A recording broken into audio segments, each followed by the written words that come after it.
Hi ladies and gentlemen, I am Amirul, a PhD candidate from University of Malaya, Kuala Lumpur. I will be sharing our work on overeducation and its effect on wages among young Malaysians. And let me begin with some background of introduction of the study. The aspirations to improve the quality of labour market have been translated into several policy documents, mainly the Malaysia Education Blueprint, the 11 Malaysian Plan, and the Shared Prosperity Vision. These three policy documents in general gives priority to enhance the human capital in order to remain competitive in the labour market. In addition to that, the productive employment of young people in the population is also crucial in the context of country's demographic dividend. Malaysia is in a spot to seize demographic dividend, where it is actually a window of opportunity for the country to utilize the potential of the workforce, especially the youngsters. So, the scenario presented earlier led to our current investigation, where we aim to answer two main questions. First, we wanted to see what are the factors determine education-job mismatch among young Malaysians.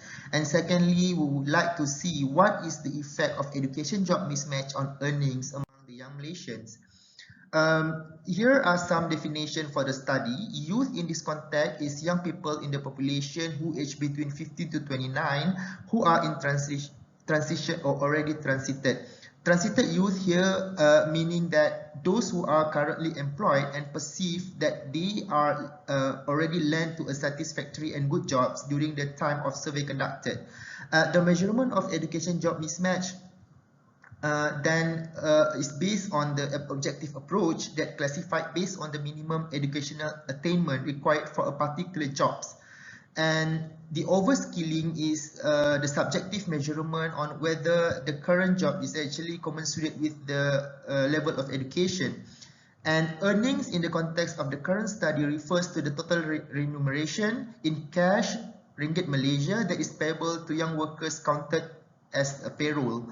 And total sample of young workers in this study comprised of 3,070 respondents, and it covers across Malaysia. On the determinants of education mismatch, I will explain a bit in terms of what our literature reviews say. In general, studies in this area indicate that human capital factors such as education and training as its main determinants, while other demographic background also part of it. Studies in the local context in this area of research mostly focus on fresh graduate and employees in a specific sector like manufacturing and also services sectors. There is so far no study found, at least at the local context, that focus on young workers per se. And in terms of the measurement mismatch, most studies adopting subjective mismatch measurement instead the objective measurement. While for our current study, we wanted to address these two measurements, both objective and subjective. It is actually commonly noted that overeducated employees would receive a less amount of earnings than those who are undereducated or well-matched.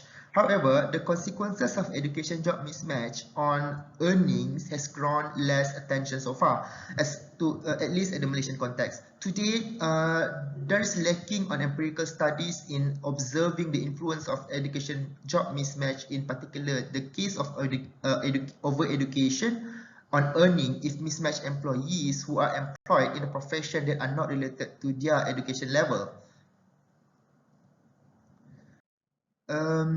So, to answer our research questions, we employed binary logistic regression to answer the first research question, since the outcome is whether overeducation or not overeducated, and overskilling or not overskilling. Next, we use OLS, ordinary least square, based on mean variance earning function to answer the second research question. These are some of the results of the study. To address possible biases in the analysis, we firstly employ the weightage for our data set, so that the data are we would avoid the imbalance and on the analysis. So By using the Labour Force Survey 2018 by the Department of Statistics Malaysia, we use the information as the population baseline for the dataset as the data comprised of information on young workers aged between 15 to 29. So in our case, the weighting procedure is applied for three main demographic characteristics that are location, which is urban and rural, gender, male and female, and as well as the age group. Then the table 1 summarizes the weighted and unweighted distribution of the data set in line with the young workers population in Malaysia based on the Department of Statistics 2019. And as you can see from the table here, after weightage is applied, we could see that the sample distribution are actually mirroring the population distribution of young workers. This table 2 displays the descriptive analysis in mean shares of young workers according to their mismatched statuses and several demographic backgrounds. The overeducated and overskilled young workers amounted about 23% and 10% respectively. The finding aligned with the prior study by McGuinness et al. That conclude the incidence of mismatch is higher in developing economies than in developed economies. The over-education rate among the young workforce aged 15 to 29 vary between countries. And based on the study by Sparboom and Staniva, they found that the rate of over-education in developing country ranges between 1.6 to 63%. With a total average of 16%, and this survey was conducted for 26 selected developing countries over the world, and this is actually not too far with what we found from our SWTS dataset. And as you can see from table 3, it depicts the proportions of overeducated and overskilling by months after graduation. More than half of those overeducated and overskilled young workers are actually in transition for more than 2 years. And for young workers in transition, securing the first job after graduation may or may not be their first transited jobs. And in comparing with the prior study, the Mohd et al. In 2016 have found that the transited employment is also longer in some Middle East and North African countries.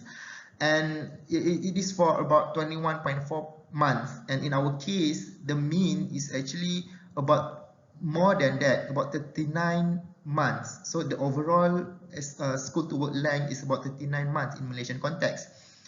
In the context of labor market transition in Malaysia, it is clear that the country has a problem in effectively providing a good and satisfactory job for the young workers, especially for those who have tertiary education. And the potential growth of the economy and the country will be difficult as the cost for social and economic assistance and allocation to support more young workers who have difficulties finding a job match of transited employment in the labor market. And among those overeducated young workers, 14% think that they are overskilled. More than half are males, the majority are singles and from urban areas. As could be expected, the percentage of overeducation is persistent among those with tertiary education qualifications. Among those overskilled, 1/3 are actually overeducated, more than half are males, more than a third with non-tertiary education, and the majority are from an urban area and single. The incidence of education job mismatch also led to inefficiency in the workforce, where those with over and underutilized workforce would face negative returns to their wages. In table 4 here, you could see that a binary logistic regression estimated of the likelihood of two regression model. First is being overeducated and secondly of being overskilled. And a figure represented in the table are in terms of odds ratio. And in overall, the logistic model for both are significant. And the likelihood of being overeducated is actually higher among those who staying in urban area and those from rich background families, and those who are, and also persistent among those who are working in mining sector, manufacturing services, and those with lengthier school to work period. And by field of study, those with education, health, welfare, and service related fields have actually higher likelihood of being overeducated than other fields. And result also shows that the possibility of overeducation is higher among females, it is lower as workers get older, and higher among those already married. And the likelihood of being overskilled is higher among those with short cycle tertiary education. That means those with skill certification, pre-university and whatnot. And the distribution of education job outcome based on the field of study has, of course, influenced the education job outcome, mainly for the incidence of overeducation. And those with arts, humanities, social sciences, and businesses and general courses are also found to be more likely to be overskilled. And this table 5, as you could see, it shows the result for the wage gap obtained from the OLS estimation. And the overall model are significant with 25% and 23% of R-squared value respectively. And it indicates that the wage gap is actually relatively higher for overeducation, or of those who are overeducated, about 21.3%, but slightly lower for overskilled, only about 6%. As already mentioned, the earning received by both overeducated and overskilled workers are lower than the total average. Hence, the OLS result shown in this table could explain the effect of overeducation and overskilling on wages independently in two separate model estimates. And other control variables such as gender, age, and other demographic variables are also found to be significant and contribute to whether increase or decreasing of wages for undereducated and overskilled young workers. And to address the possible bias in the sample selection in the analysis, we employed the Heckman sample selection correction as presented in this respective table. So Heckman two-step procedure is utilized through, firstly, the main Minserian earning equation, and secondly, the binary logistic regression estimate for the probability of mismatch. And the sample correction presented based on Heckman estimate shows that the results are actually relative to the estimate with both overeducation and overskilling that I showed earlier. And these two-step Heckman sample selection model also involve a regression of probit model in order for us to find this inverse Mills ratio. But I've not included this in this article due to the time consuming. But as what we found, the inverse Mills ratio give an indication, inverse Mills ratio give indication the existence of sample selection bias in the dataset if we reject the hypothesis.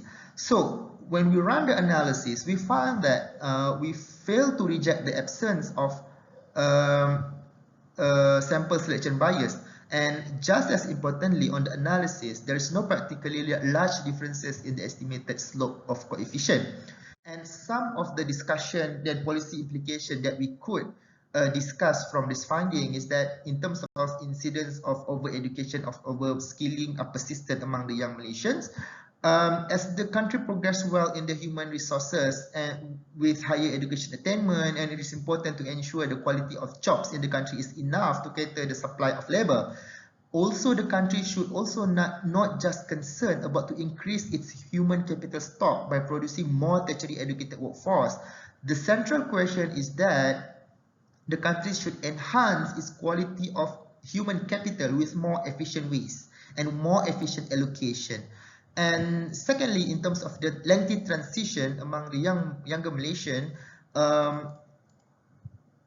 the young people actually in need for more assistance to secure a good job and matching job during their transition. They need help. They need government assistance for this. And various factors significantly affecting both overeducation and overskilling. It depends on the social status, on the family background and whatnot. And another important determinant of the mismatch is the field of education or a field of study. So for this, what is important is that we need the policy to guide young people to choose the right kind of field of study that meets the labor demand upon graduation. What is more important is that young people should be given a realistic education to achieve realistic employment opportunities in the future. So an up-to-date and real-time information on the labor market. Information and demand is crucial and need to be reached to not just young people, it also to the most needed segment in the population. It is essential to provide establishing skill anticipation for preparing labor supply with future skills needed as well. And result also shows that the likelihood of over-education is higher among females and higher among those who are already married. Women in general, as can be heard from the literature as well, have less prospect in the job market compared to male. And they are also known for having higher unemployment risks, which could be a reason for them to be over-educated and over-skilled. If the policy cannot uplift women to be better in the labor market, it will affect their participation rates in the labor force. While we acknowledge the women are outperformed in academic, especially in higher learning institutions, the opportunity to contribute to the economy through the labor market should not be ignored. And these are the key reference for the study. And with that, thank you for your attention. Bye.